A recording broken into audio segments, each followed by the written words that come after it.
சோனா குருவியும் அது கணவர் ராணா குருவியும் ஒரு சின்ன வீட்டுல வாழ்ந்து வந்தாங்க. அவங்களுக்கு ஒரே ஒரு பெண் குழந்தை, அது பேரு பியூட்டி. ராணா குடும்பம் ஏற்கனவே ரொம்ப ஏழை குடும்பம். இப்ப ரொம்ப வறட்சி காலங்கிறதால ராணாவுக்கு எங்கேயுமே வேலை கிடைக்கல. மனைவியும் குழந்தையும் பசியில இருக்கத பார்த்த ராணா குருவி ரொம்ப கஷ்டப்பட்டுச்சு. அதனால ஒரு புரோக்கர் கிட்ட சொல்லி வெளிநாடு போறதுக்கு ஏற்பாடு பண்ணி எல்லா ஏற்பாடும் முடிஞ்சதால இன்னைக்கு வெளிநாடு போக ராணா குருவி கிளம்பிக்கிட்டு இருந்துச்சு. சோனா, நான் சீக்கிரமா திரும்பி வந்துருவேன், நீ கவலைப்படாம இரு. நான் திரும்பி வந்ததுக்கு அப்புறம் பாரு நம்ம நிலைமை எப்படி ஆக போகுதுன்னு. உன்னையும் பியூட்டியையும் ரொம்ப சந்தோஷமா வச்சிருப்பேன். நமக்காக ஒரு பெரிய வீட்டை கட்டுவேன். எனக்கு காசு பணம் எல்லாம் அதிகமா வேண்டாங்க, நம்ம 3 பேரும் ஒன்னா சந்தோஷமா இருந்தா அதுவே போதும்.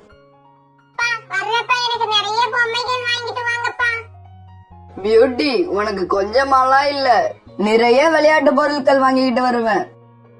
இப்படி பேசிக்கிட்டு இருந்த ராணா குருவி சோனா அழுதுகிட்டு இருக்கிறத பாத்துடுச்சு. சோனா, என்ன இது அழுகுற? நீ அழுத அப்புறம் எனக்கும் அழுக வரும். சோனா, நமக்காக இல்லைன்னாலும் நம்ம குழந்தைக்காக நான் ஏதாவது செஞ்சுதான் ஆகணும். பியூட்டியோட அப்பா, அது எனக்கும் புரியுது, இருந்தாலும் என் கண்ணுல இருந்து தண்ணீர் அதுவா வருது, நான் என்ன பண்ண முடியும்? பிறகு ராணா குருவி வீட்டுல இருந்து கிளம்பி போச்சு. அப்புறம் பிளைட் ஏறி தான் போக வேண்டிய வெளிநாட்டுக்கு போச்சு. இப்படி போன ராணா குருவி வேலையில போய் சேர்ந்துருச்சு. தன்னோட வேலைய கவனமாவும் திறமையாவும் பாத்துச்சு. தன்னோட குடும்பத்தை நல்ல நிலைமைக்கு கொண்டு வரணுங்கிற வெறி அது மனசு பூரா இருந்துச்சு. ஒரு நாள் காலையில எழுந்ததும் சோனாக்கு ரொம்ப தாகம் எடுத்துச்சு. உடனே சோனா குருவி பியூட்டிய பார்த்து இப்படி கேட்டுது. பியூட்டி, அம்மாவுக்கு தாகமா இருக்கு, தண்ணீர் குடிக்க நதி பக்கம் போற, நீயும் வா. பிறகு சோனா குருவியும் பியூட்டியும் நதி பக்கத்தை நோக்கி பறந்து போனாங்க. இப்படி போன இவங்க நதிக்கரையில கோரிக்காகத்தை பார்த்தாங்க. சோனா, உன் கணவர் ராணா வெளிநாடு போயிட்டாருன்னு கேள்விப்பட்ட, உண்மையா? ஆமா, பியூட்டியோட அப்பா வெளிநாடு போய் 2 நாள் ஆகுது. அப்படியா? இந்த காட்டுல இருந்து வெளிநாடு போனவங்க எல்லாம் அங்க ஒரு குடும்பம் இங்க ஒரு குடும்பம்னு தான் இருக்கிறாங்க. ராணா எப்படின்னு போக போக தான் தெரியும். கோரி அக்கா, பியூட்டியோட அப்பா அப்படியெல்லாம் பேசாதீங்க, அவங்க மத்தவங்க மாதிரி கிடையாது. சோனா, எல்லாருமே தன்னோட புருஷனை பத்தி இப்படிதான் ஆகா ஓகோன்னு தான் பேசுவாங்க. எது வரைக்கும் தெரியுமா? தன் புருஷனுக்கு இன்னொரு குடும்பம் இருக்குன்னு தெரியுற வரைக்கும். பேசு பேசு, நீ எவ்வளவு நாள் பேச போறன்னு நானும் பாக்குறேன். இப்படியே சில நாட்கள் நகர்ந்துச்சு. ஒரு நாள் சோனா குருவி கிச்சன்ல வேலை செஞ்சுக்கிட்டு இருக்கப்ப எதிர்பாராத விதமா கிச்சனுக்குள்ள தீ பிடிச்சிடுச்சு. அந்த சமயத்துல பியூட்டியும் வீட்டுல இல்ல. சோனா குருவியோ எப்படியோ முயற்சி பண்ணி கிச்சனை விட்டு வெளியில வந்தது. இப்ப சோனா குருவியோட உயிருக்கு எந்த ஆபத்தும் இல்ல. ஆனா அதோட முகத்தோட ஒரு பக்கம் நெருப்புல வெந்துடுச்சு. முகத்துல பாதி அளவுக்கு தீக்காயங்கள் உண்டாயிடுச்சு. இத கேள்விப்பட்ட புறாவும் கிளியும் தங்களோட ஃப்ரெண்டு சோனா குருவிய ஹாஸ்பிட்டல்ல கொண்டு போய் சேர்த்தாங்க. நான் இப்ப சோனா குருவிக்கு மருந்து கொடுத்திருக்கேன், இன்னும் கொஞ்ச நேரத்துல சுய நினைவு திரும்பிடும். ஆனா சோனா குருவியோட முகத்துல உள்ள தீக்காயம் உள்ள 6 நாளும் வெளியில கருப்பான தழும்புகளோட தான் இருக்கும். தெரிஞ்சவங்களால மட்டும்தான் சோனாவை அடையாளம் கண்டுபிடிக்க முடியும். சோனா எங்களுக்கு நல்ல ஃப்ரெண்டு, ரொம்ப நாள் பழக்கம். சோனா உயிரோட இருக்கிறதே எங்களுக்கு சந்தோஷம். சோனாவோட முகம் எங்க நட்புல எந்த பாதிப்பையும் ஏற்படுத்தாது. எங்களுக்கு தேவை சோனாவோட அன்புதான், முகம் இல்ல. பிறகு ஹாஸ்பிட்டல்ல இருந்து சோனாவை புறாவும் கிளியும் வீட்டுக்கு அழைச்சிட்டு வந்தாங்க. அப்ப வெளியில விளையாட போயிருந்த பியூட்டியும் அம்மாவுக்கு நடந்த ஃபயர் ஆக்சிடென்ட பத்தி கேள்விப்பட்டு வீட்டுக்கு வேகமா பறந்து வந்துச்சு. அம்மா அம்மா, என்னம்மா ஆச்சு உங்களுக்கு? ஜக்கு சொல்லிதாம்மா உங்களுக்கு இப்படி நடந்தது எனக்கு தெரியும். அம்மா, ரொம்ப வலிக்குது அம்மா. பியூட்டி, அழாத, அம்மாவுக்கு ஒண்ணும் இல்ல, அம்மா சரியாயிட்ட.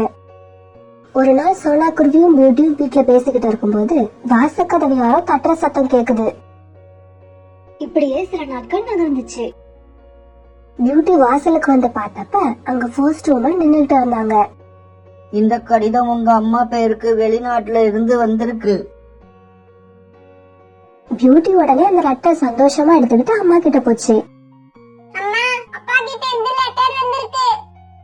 பியூட்டி, சீக்கிரமா படிச்சு அப்பா என்ன எழுதிருக்காருன்னு அம்மாவுக்கு சொல்லுங்க செல்லம். பிறகு பியூட்டி லெட்டர் படிக்க ஆரம்பிச்சது.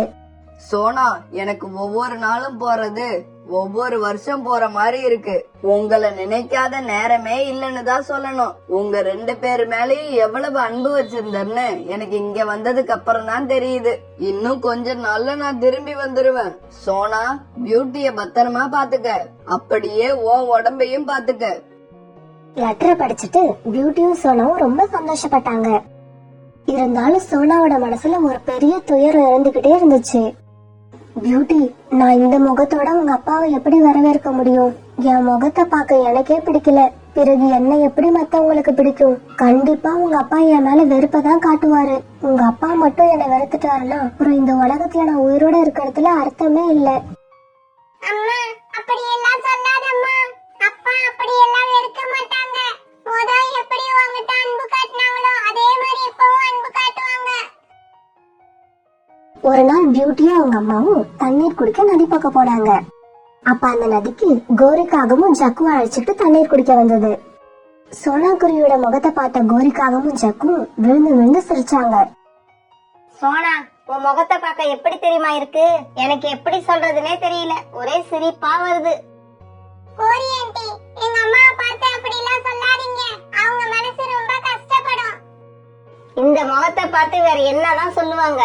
சோனா, உன்னோட இந்த முகத்தை உன் கணவர் வந்து பார்த்தாருன்னு வச்சுக்க, உடனே அடுத்த பிளைட்ட பிடிச்சி மறுபடியும் வெளிநாடு ஓடிடுவாரு, இல்ல உன்னை வீட்டை விட்டு வெளியில அனுப்பிச்சிடுவாரு. கோரி அக்கா, இப்படி பேசுறத முதல்ல நிறுத்துங்க. நான் ஏற்கனவே என் கணவரை நினைச்சு பெரிய குழப்பத்துல இருக்கேன். இதுல நீங்க வேற வாய்க்கு வந்தபடி பேசிக்கிட்டு இருக்கீங்க. சோனா, பேசுறவங்க யாரையும் உன்னால நிறுத்த முடியாது. உன்னை பாக்குறவங்க எல்லாம் இப்படிதான் பேசிட்டு இருப்பாங்க. அப்புறம் சோனா, உன் முகத்தை அந்த பக்கம் திருப்பிக்க, எங்களுக்கு ரொம்ப பயமா இருக்கு. இப்படி சொல்லிட்டு கோரியும் ஜக்குவும் மறுபடியும் சிரிக்க ஆரம்பிச்சாங்க. சோனா குருவியும் பியூட்டியும் அங்கிருந்து வீட்டுக்கு கிளம்புனாங்க. வெளிநாட்டுல இருந்து ராணா குருவி தான் சொந்த காட்டுக்கு திரும்பி வர போறதால தேவையான பொருட்களை வாங்க ஆரம்பிச்சது. மேடம், இருக்கிற பொம்மையிலேயே ரொம்ப சிறப்பான பொம்மையை என் மகளுக்காக நான் வாங்க விரும்புறேன். இது ரொம்பவும் ஸ்பெஷல் பொம்மை. ஆடும், பாடும், அப்புறம் பேசும். அப்படியா? அப்பனா அந்த பொம்மையையே கொடுங்க. வீட்டுக்கு தேவையான எல்லா பொருட்களையும் வாங்கின ராணா குருவி இப்ப ஏர்போர்ட்ல விமானத்துக்காக வெயிட் பண்ணுச்சு. அப்ப ராணாவுக்கு பக்கத்துல இருந்த பறவை இப்படி சொல்லுச்சு. வெளிநாட்டுல வந்து வருஷக்கணக்கா வேலை செஞ்சுட்டு திரும்ப நம்ம ஊருக்கு போறப்ப ரொம்ப சந்தோஷமா இருக்குல்ல. ரொம்ப சரியா சொன்னீங்க. ரொம்ப நாளைக்கு அப்புறம் நம்ம குடும்பத்தை பார்க்க போறோம். அந்த சந்தோஷம் இருக்காதா பின்ன? நம்ம குடும்பத்துல உள்ளவங்க கூட நம்மள பார்க்க ரொம்ப ஆவலா இருப்பாங்கல்ல. ஆமா ஆமா, கண்டிப்பா ஆவலாதான் இருப்பாங்க. அதனாலதான் நான் வாரேன்னு ஒரு லெட்டர் கூட போடாம சர்ப்ரைஸா போறேன். பிறகு ராணாவுக்கான விமானம் வந்த உடனே ராணா அதுல ஏறி தன்னோட காட்டுக்கு போச்சு. ரொம்ப நாளைக்கு அப்புறம் தன்னோட காட்டை பார்த்த ராணாவுக்கு கண்ணுல இருந்து தண்ணீர் வந்துச்சு. உலகத்தோட எந்த மூலைக்கு போனாலும் தன்னோட இடத்துக்கு வந்த உடனே ஒரு தனி சந்தோஷம் தான் வருது. ராணா இப்படி சொல்லிக்கிட்டு இருக்கும் போதே கோரிக்காவும் அங்க வந்துச்சு. ராணா, திரும்பி வந்துட்ட போல இருக்கு. வெட்டி படிக்கையெல்லாம் மூட்டை கட்டிட்டு வந்திருக்கிறத பார்த்தா திரும்ப போக மாட்ட போல இருக்கு. ஆமா, திரும்ப போக மாட்டேன். இங்க என் குடும்பத்தோட தான் இருப்பேன். ஓஹோ, அப்ப நல்லா சம்பாரிச்சுக்கிட்டு வந்துட்டேன்னு சொல்லு. என்ன கேள்வி இது? போனதே சம்பாதிக்க தானே, பின்ன சம்பாதிக்காம வருவனா? என்ன இது, இவன் எதுக்கும் பிடி கொடுத்தே பேச மாட்டேங்கிறான். சரி சரி, நம்ம சொல்ல வந்ததை சொல்லிடுவோம். இங்க பாரு ராணா, நீ வீட்டுக்குள்ள போகும்போது 2 கண்ணையும் மூடிக்கிட்டு போ. உங்க வீட்டுக்குள்ள ஒரு பூதம் இருக்குது. கோரி, என்ன வளர்றீங்க? யார பூதம்னு சொல்றீங்க? வேற யாரும் சொல்ல போறேன், உன் மனைவி சோனாவை தான் சொல்றேன். நீ வெளிநாடு போய் 2 மாசம் கழிச்சு உங்க வீட்டு கிச்சன்ல ஒரு சின்னதா தீ விபத்து நடந்துருச்சு. அந்த தீ விபத்துல மாட்டிக்கிட்ட உன் மனைவி சோனாவோட முகம் ஒரு பக்கம் கருகி போயிடுச்சு. அதனால இப்ப சோனாவோட முகத்தை பார்க்கவே எல்லா பறவைகளும் பயப்படுறாங்க. இவ்வளவு தூரம் நடந்திருக்கு, சோனா என்கிட்ட எதையும் சொல்லவே இல்லையே. எப்படி சொல்லுவா? அப்படி சொன்னா நீ அங்கேயே வேற பொண்ணை பார்த்து கல்யாணம் பண்ணிட்டு வந்துருவன்னு பயம்தான். எப்படி இருந்தாலும் இப்ப நீ அவன் முகத்தை பார்க்க தானே போற. வீட்டுக்கு போ, சோனாவை பாரு, அப்புறம் என்ன செய்யறதுன்னு நீ ஏன் முடிவு பண்ணிக்க. பிறகு ராணா தன்னோட பேக் எடுத்துக்கிட்டு வீட்டு நோக்கி பறந்து போச்சு. இப்படி போன ராணா தன்னோட வீட்டு கதவை தட்டுச்சு. சத்தத்தை கேட்டு பியூட்டி தான் முதல்ல வெளியில வந்துச்சு. அப்பா வந்துட்டாங்க, அப்பா வந்துட்டாங்க. அம்மா, அப்பா வந்துட்டாங்க. பியூட்டி, உன்னை பார்க்காம அப்பா எவ்வளவு கஷ்டப்பட்டேன் தெரியுமா? இனிமே உன்னையும் அம்மாவையும் விட்டுட்டு அப்பா எங்கேயுமே போக மாட்டேன். பிறகு இவங்க 2 பேரும் வீட்டுக்குள்ள போனாங்க.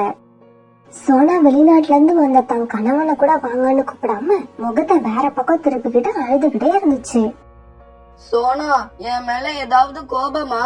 இத்தனை நாள் கழிச்சு நான் உங்களை பார்க்க வந்திருக்கேன், அதுல உனக்கு சந்தோஷமே இல்லையா?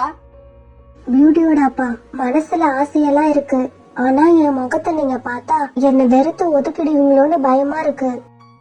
சோனா, நடந்தது எல்லாத்தையும் கோரி எனக்கு வர்ற வழியிலேயே சொல்லிடுச்சு. ஒருவேளை உனக்கு நடந்த மாதிரி எனக்கு நடந்திருந்தா என்ன வேண்டாம்னு ஒதுக்கியா வைப்ப? நான் மட்டும் உன்னை எப்படி வெறுக்க முடியும்? சோனா, அன்புங்கிறது அழகெல்லாம் தாண்டி ஆழமானது. வா சோனா, என்கிட்ட வா. ராணா இப்படி சொன்ன உடனே சோனா குருவி ஓடி போய் ராணா குருவி நெஞ்சில சாஞ்சுக்கிட்டு அழ ஆரம்பிச்சது. இந்த சமயத்துல 3 பேரோட மனசும் ரொம்ப சந்தோஷமாவும் நிம்மதியாவும் இருந்துச்சு. அவங்க வாழ்க்கைய ரொம்ப ரொம்ப சந்தோஷமா வாழ ஆரம்பிச்சாங்க.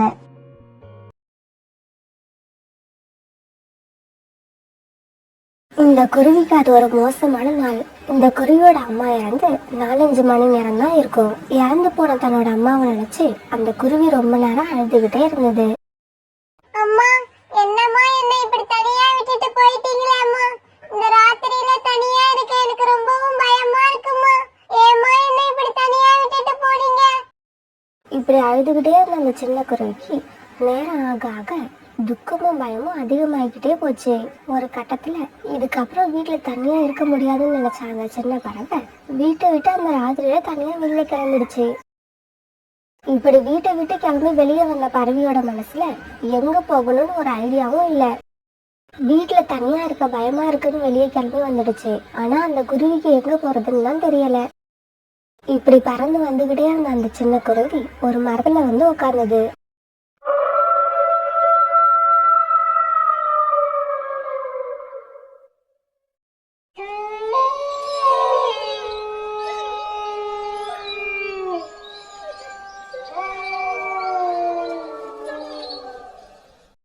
அப்ப தூரத்துல கேட்ட நரிகள் ஊழையிடுற சத்தம் அந்த குருவியோட பயத்தை அதிகமாக்கிடுச்சு. நான் வீட்டை விட்டு வெளியில வந்தது தப்புன்னு நினைக்கிறேன். வீட்ல இருந்ததை விட பயம் ரொம்ப அதிகமாகுது. அந்த சமயத்துல பக்கத்து மரத்துல உட்கார்ந்து 2 திருட்டு ஆமைங்க அந்த சின்ன குருவிய பார்த்து இப்படி பேசிக்கிட்டாங்க. ப்ரோ, அங்க பாரு, ஒரு சின்ன குருவி தனியா உட்கார்ந்து இருக்கு. அப்பாடா, ரொம்ப நல்லதா போச்சு. நான் வேற திருட கிளம்புற அவசரத்துல நைட் சாப்பாடு சாப்பிடாமலேயே வந்துட்டேன். கடவுளா பார்த்துதான் எனக்கு இந்த குருவியை அனுப்பி வச்சிருக்காரு. வா வா, ராத்திரி சாப்பாடை முடிச்சிட்டு பொறுமையா போய் வேலைய ஆரம்பிப்போம். இப்படி பேசிக்கிட்டே இருந்த ஆண்ணுங்க 2 பேரும் இப்ப அந்த சின்ன குருவி பக்கத்துல போய் உட்கார்ந்தாங்க. தன்னோட பக்கத்துல வந்து உட்கார்ந்த அந்த 2 ஆண்ணுங்களையும் அவங்களோட கண்களையும் பார்த்த சின்ன குருவிக்கு பயம் அதிகமாகி உடனே அந்த இடத்த விட்டு பறந்து போக ஆரம்பிச்சது. ஆந்தைங்களும் விடவே இல்லை, அந்த குருவி பின்னாலேயே விரட்டிட்டு போனாங்க. பிறகு வேற வழி இல்லாத அந்த சின்ன குருவி வழியில அந்த ஒரு மரத்துல போய் உட்கார்ந்தது. அதே மரத்துல ஒரு பருந்து சாமியாரும் உட்கார்ந்து. அந்த சின்ன குருவியை விரட்டிக்கிட்டே வந்த அந்த திருட்டு ஆந்தைங்களும் இப்ப அந்த மரத்துல வந்து உட்கார்ந்தாங்க. என்ன ஆந்தைகளே, இந்த சின்ன குருவிக ரொம்ப வேகமா விரட்டிக்கிட்டு வரீங்க போல இருக்கு. அந்த சாமியார் பறந்து இப்படி கேட்டதுக்கு அப்புறம் தான் அந்த ஆந்தைங்க அந்த பறந்தையே பார்த்தாங்க. ஜி, நீங்க இந்த மரத்துல உட்கார்ந்து இருக்கிறத நாங்க பார்க்கவே இல்ல. பார்த்திருந்தா அப்படியே திரும்பி போயிருப்போம் ஜி. இந்த மரத்துல வந்து உட்கார்ந்தே இருக்க மாட்டோம். இப்பவும் ஒண்ணும் கெட்டு போகல. உங்களுக்கு உயிர் வேணும்னா உடனே திரும்பி போயிடுங்க. சாமியார் பறந்து இப்படி சொன்ன உடனே அந்த திருட்டு ஆந்தைங்க 2 பேரும் உடனே அந்த இடத்தை விட்டு பறந்து போனாங்க. சின்ன குருவியே, நீ யாரு? உன் பேர் என்ன? எதுக்காக இந்த ராத்திரி நேரத்துல வீட்டை விட்டு வெளியே வந்த? பாருங்க அங்கிள், என்னோட பேர் குக்கு. உங்களை பார்க்க சாமியார் மாதிரி இருக்கு. உங்களால எனக்கு ஒன்னும் ஆபத்து வராதே. பயப்படாத, தைரியமா பேசு என்கிட்ட. என்னால உனக்கு ஒரு ஆபத்தும் வராது. பருந்து சாமியார் இப்படி சொன்ன உடனே குக்கு தன்னோட கதை எல்லாத்தையும் சொன்னோம். இப்ப நீ வீட்டை விட்டு எதுக்காக வெளியில வந்த? உனக்கு என்ன வேணும்? வீட்ல தனியா இருக்க பயமா இருக்குன்னு தான் வெளியில வந்தேன். எனக்கு வேற ஒண்ணும் தேவையில்லை. எனக்கு என்னோட அம்மா தான் வேணும். இங்க பார் குக்கு, இறந்து போன உங்க அம்மா உனக்கு மறுபடி கிடைக்க மாட்டாங்க. ஆனா அதே அளவு அன்பு காட்டுற இன்னொரு அம்மாவை உனக்கு நான் கொடுக்கறேன். அப்படியா? அவங்க எங்க இருக்காங்க? இப்பவே சொல்லுங்க, நான் அவங்க கிட்ட போயிடுறேன். குக்கு, இப்ப நீ வீட்டுல போய் படுத்து நிம்மதியா தூங்கு. நாளைக்கு காலையில சூரிய உதயத்துக்கு அப்புறம் வீட்டை விட்டு கிளம்பி பக்கத்து காட்டுக்கு போ.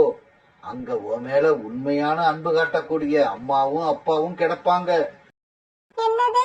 அப்பாவும் கிடைப்பாங்களா? பருந்து அங்கிள், எனக்கு ரொம்பவும் சந்தோஷமா இருக்கு. நான் இப்ப வீட்டுக்கு போய் தைரியமா தூங்குவேன். இப்படி சொன்ன கொக்கு இப்ப அந்த இடத்த விட்டு பறந்து தன்னுடைய வீட்டுக்கு போனான். வீட்டுக்கு போன கொக்குக்கு மறுபடியும் தன்னோட அம்மா ஞாபகம் வரவே தன்னுடைய கூட்டுல அழுதுகிட்டே உட்கார்ந்துருந்தான். மறுநாள் பொழுது விடிஞ்சிச்சு. எப்ப பொழுது விடியும்னு காத்துக்கிட்டே இருந்த கொக்கு உடனே பக்கத்து காட்டை நோக்கி பறக்க ஆரம்பிச்சான். இப்படி பறந்து போன கொக்கு பக்கத்து காட்டுல முதல்ல புல்புல் பறவைய பார்த்தான். அது தன்னோட கூட்டுல 2 குழந்தைங்களோட உட்கார்ந்து இருந்தது. அம்மா, அம்மா, என் பேரு குக்கு. நேத்து என்னோட அம்மா இறந்து போயிட்டாங்க. இதுக்கப்புறம் நீங்க எனக்கு அம்மாவா இருக்கீங்களா? அம்மா இல்லாம என்னால தூங்கவே முடியல. குக்குவோட இந்த பேச்சு கேட்ட புல்புல் பறவை குக்குவை பார்த்து ரொம்பவும் பாவப்பட்டது. குக்கு, அம்மாங்கிறது கடவுளா பார்த்து கொடுக்கிற வரம். அவங்க இல்லன்னா வேற யாருமே உனக்கு அம்மாவாக முடியாது. இருந்தாலும் எனக்கு அம்மா இல்லாம ராத்திரி தனியா இருக்க ரொம்பவும் பயமா இருக்கு. நீங்க என் கூட என் வீட்ல வந்து இருங்க. உங்களுக்கு வேற எந்த வேலையும் கொடுக்க மாட்டேன். உணவு கூட உங்களுக்கு நானே போய் தேடி எடுத்துக்கிட்டு வந்து தாரேன். நீங்க எனக்கு அம்மாவா மட்டும் இருங்க.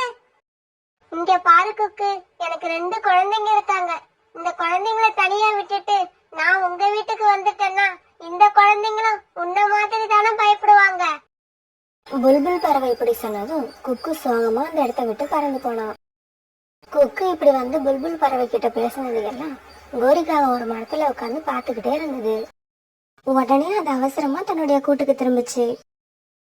இப்படி வீட்டுக்கு போன கோரிக்காவும் தன்னுடைய கணவர் காலுக்காகத்துக்கிட்ட தான் பார்த்தது கேட்டது எல்லாத்தையும் சொல்லுச்சு. காலுஜி, நான் மட்டும் அந்த குருவிக்கு அம்மாவா இருக்கிறேன்னு சொல்லிட்டேன்னா அதோட வீட்டுக்கு போய் வசதியா வாழலாம். அப்புறம் உணவும் அதுவே தேடி கொண்டாந்து கொடுத்துடும். கோரி, நம்ம கூடு இப்ப உடஞ்சி கீழே விழுகிற நிலைமையில இருக்கு. நீ சொல்ற குருவியோட கூடு பக்கத்து காட்டுல தான் இருக்கு. அது ரொம்ப நல்ல வீடு, அழகா இருக்கும். அந்த குருவிக்கு அம்மா மட்டும்தான் தேவையா, இல்ல அப்பாவும் வேணுமா? அப்பாவும் வேணும்னா சொல்லு, நானும் அங்கேயே வந்துடுறேன். காலுஜி, நான் உங்களை விட்டுட்டு தனியாவா போவேன்? நீங்களும் என் கூட வாங்க, நாம 2 பேருமே அங்க போயிடலாம். இப்படி பேசிக்கிட்ட காலுக்காகவும் கோரிக்காகவும் பிறகு குக்குவை தேடி பறந்து போனாங்க.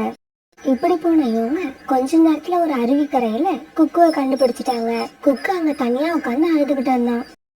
யாருமே எனக்கு அம்மாவா இருக்க ஒத்துக்கல. நான் யாரதான் அம்மான்னு கூப்பிடுவேன்? நேத்து ராத்திரி நான் பார்த்த பருந்து அங்கிள் எனக்கு அம்மாவும் அப்பாவும் இந்த காட்டுல இருக்காங்கன்னு சொன்னாரு. ஆனா நான் இன்னும் அப்படி யாரையுமே பார்க்கல.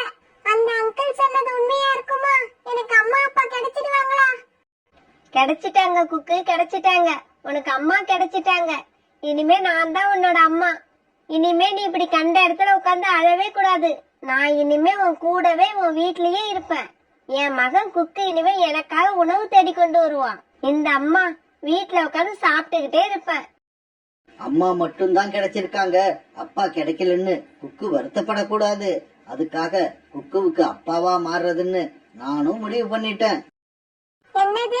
நீங்க 2 பேரும் சொல்றது உண்மையா? நிஜமாவே எனக்கு அப்பாவும் அம்மாவும் கிடைச்சிட்டாங்களா? நீங்க சொல்றதை கேட்க எனக்கு ரொம்பவும் சந்தோஷமா இருக்கு. நல்ல வசதியான வீட்டுல வாழ்ந்துகிட்டு குக்கு தேடி கொண்டு வர உணவை உட்கார்ந்த இடத்துல சாப்பிடலாங்கிற எண்ணத்துல காலுக்காகவும் கோரிக்காகவும் வரவே தெரியாத குக்கு நமக்கு உண்மையிலேயே அம்மா அப்பா கிடைச்சிட்டாங்கிற சந்தோஷத்துல அவங்கள அழைச்சுக்கிட்டு தன்னோட வீட்டுக்கு போனான். காலு, இங்க பாத்தீங்களா இந்த வீட்டுல எவ்வளவு பழங்கள் இருக்குன்னு? டேய் குக்கு, இவ்வளவு பழங்கள் உங்களுக்கு ஏது? இதெல்லாம் யார் கொண்டு வந்து கொடுத்தது? அம்மா, இதெல்லாம் எங்க அம்மா சாகறதுக்கு முன்னாடி மழை காலத்துக்கு தேவைப்படும்னு சேகரிச்சு கொண்டு வந்து பாதுகாப்பா வச்சுட்டாங்க. குக்கு, உனக்கு ஒரு செய்தி தெரியுமா? இந்த வருஷம் நம்ம காட்டுல மழையே வராதுன்னு ஒரு செய்திய பருந்துராஜா அரண்மனையில இருந்து வந்த ஒரு பறவை சொல்லுச்சு. அதனால இந்த பழங்களை இப்ப நாம சாப்பிடுறதுல தப்பே இல்ல. இப்படி சொல்லிட்டு காலுக்காகவும் கோரிக்காகவும் அந்த பழங்களை எடுத்து வச்சு சாப்பிட்டாங்க. பிறகு ராத்திரி ஆச்சு. அம்மா, இன்னைக்கு நாம 2 பேரும் ஒண்ணா படுத்துப்போம். நீங்க எனக்கு கதை சொல்றீங்களா?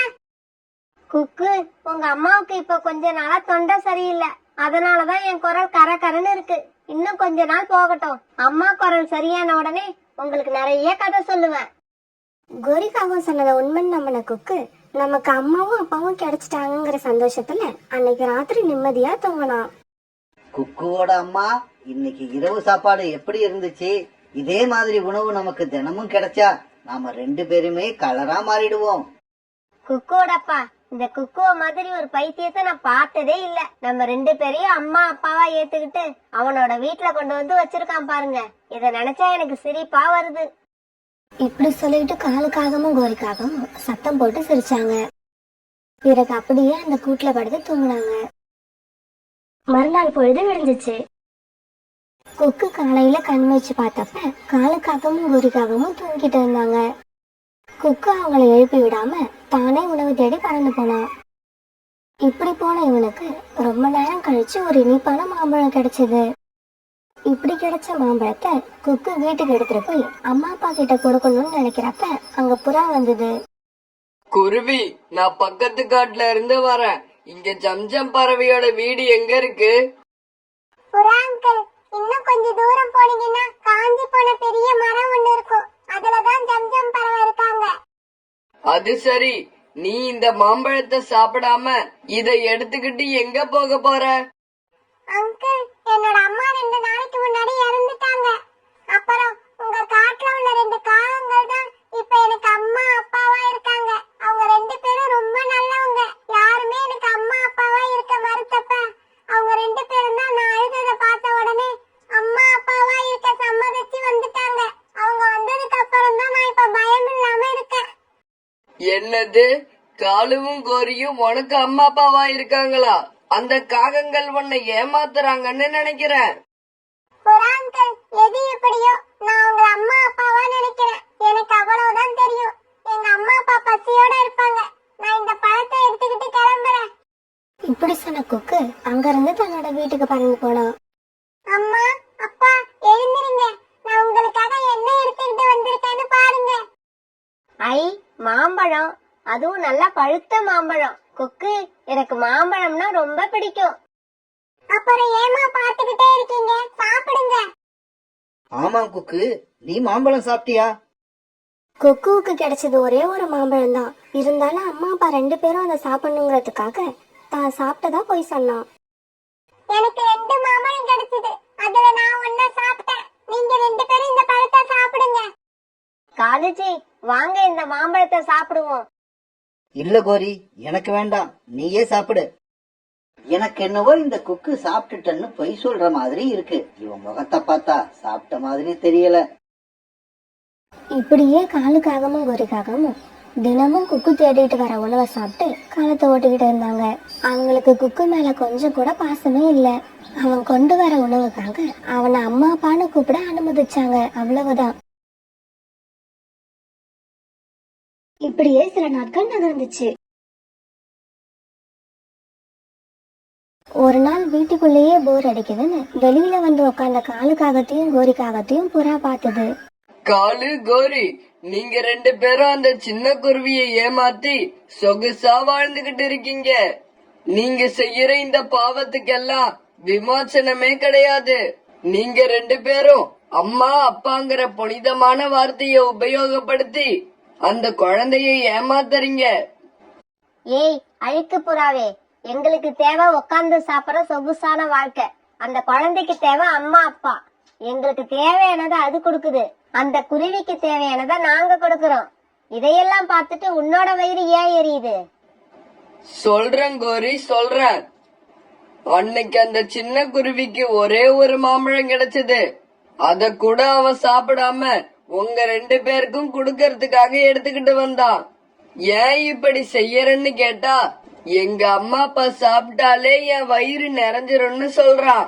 அந்த மாதிரி உங்க மேல உண்மையான அன்பு வச்சிருக்கவன போய் இப்படி அம்மா அப்பாவா நடிச்சு ஏமாத்துறீங்களே, உங்களுக்கு எல்லாம் மன்னிப்பே கிடையாது.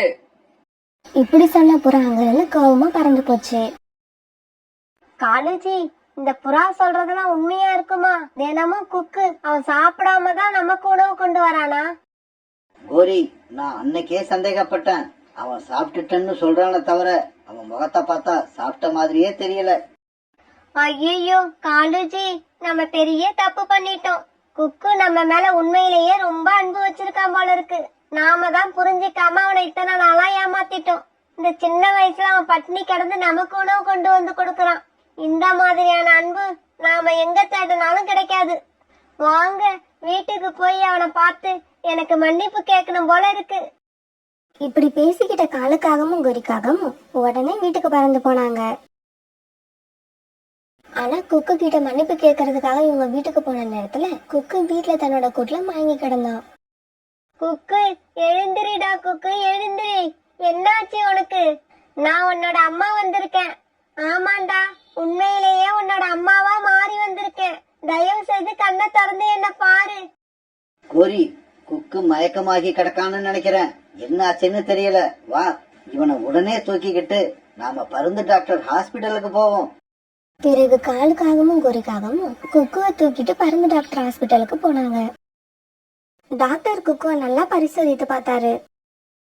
ஆமா, இவனோட உடம்பு என்ன இவ்வளவு வீக்கா இருக்கு? இவன் தினமும் சாப்பிடறானா இல்லையா? இவனோட நாடி துடிப்பு ரொம்பவும் குறைஞ்சு போயிருக்கு. இவனுக்கு இப்ப மயக்கம் தெளியறதுக்கு நான் மருந்து கொடுக்கறேன். வீட்டுக்கு போன உடனே இவனுக்கு நல்ல சத்தான உணவு கொடுங்க. வேற எதுவும் தேவையில்லை. இவன் நல்லா சாப்பிட்டாலே இவனோட உடம்பு தன்னால சரியாயிடும். இப்படி சொன்ன டாக்டர் பிறகு குக்குவோட வாயில மருந்து ஊத்தினாரு. டாக்டர் இப்படி மருந்து கொடுத்த கொஞ்ச நேரம் கழிச்சு குக்கு கண் விழிச்சு பார்த்தான். அம்மாவும் அப்பாவும் பக்கத்துல நிக்கிறத பார்த்தாங்க. உடனே எழுந்திரிச்சு உட்கார்ந்தான். அம்மா, அப்பா, இன்னைக்கு உங்களுக்கு உணவு எடுத்துக்கிட்டு வர லேட் ஆயிடுச்சுன்னு தயவு செய்து கோச்சிக்காதீங்க. இன்னைக்கு என்ன ஆச்சுன்னு தெரியல. என்ன அறியாம மயக்கம் வந்து வீட்ல அப்படியே விழுந்துட்டேன். நீங்க 2 பேரும் வீட்டுக்கு போங்க. நான் உங்களுக்கான உணவு தேடி எடுத்துக்கிட்டு சீக்கிரமா வீட்டுக்கு வந்துடுறேன். இப்படி அழுதுகிட்டே சொன்ன குக்குவை கோரி தன்னோட ரக்கையால வாரி தான் நெஞ்சோட அணைச்சுக்கிச்சு. குக்கு, மன்னிக்க வேண்டியது நாங்க இல்ல, நீதான். ஆமா, நீதான் எங்களை மன்னிக்கணும். நீ எங்க மேல வச்சிருக்க உண்மையான பாசத்தை புரிஞ்சுக்காம உன்னை ஒரு வேலைக்கார மாதிரி நடத்திட்டோம். இதுக்கப்புறம் ஒருவேளை உணவு கூட நீ எங்களுக்கு கொண்டு வரக்கூடாது. உன்னை உட்கார வச்சு நாங்க தான் உனக்கு உணவு எடுத்துக்கிட்டு வருவோம். உன்னை உங்க அம்மா இருந்தா எப்படி பாத்துப்பாங்களோ அதை விட ஒரு படி மேல உன்னை கவனிச்சுப்போம். உன்னை நல்லா படிக்க வைப்போம். உனக்கு ஒரு நல்ல எதிர்காலத்தை உண்டாக்குவோம். இப்படி குக்குவை அணைச்சுக்கிட்டு அழுதுகிட்டே பேசின கோரிக்காகவும் காலுக்காகவும் குக்குவை தூக்கிட்டு தங்களோட வீட்டுக்கு போனாங்க. குக்குவுக்கு சத்தான உணவுகளை பரிமாறினாங்க. அந்த நாளுக்கு அப்புறம் குக்கு உணவு தேடுறதுக்காக வெளியில போகவே இல்லை. காலுக்காகவும் கோரிக்காகவும் தான் குக்குவுக்காக உணவு தேடி எடுத்துக்கிட்டு வந்தாங்க. குக்குவை அந்த காட்டுல உள்ள ஸ்கூல்லயே சிறந்த ஸ்கூலா பார்த்து சேர்த்து படிக்க வச்சாங்க. விடுமுறை நாட்கள்ல குக்குவை அழைச்சுக்கிட்டு அருவிக்கரன் நதிக்கரனு போய் அவன் கூட சந்தோஷமா விளையாடி அவனை எப்பவுமே மகிழ்ச்சியா வச்சுக்கிட்டாங்க. அந்த சாமியார் பறந்து சொன்ன மாதிரி குக்குவுக்கு இப்ப ஒரு நல்ல அம்மா அப்பா கிடைச்சிட்டாங்க.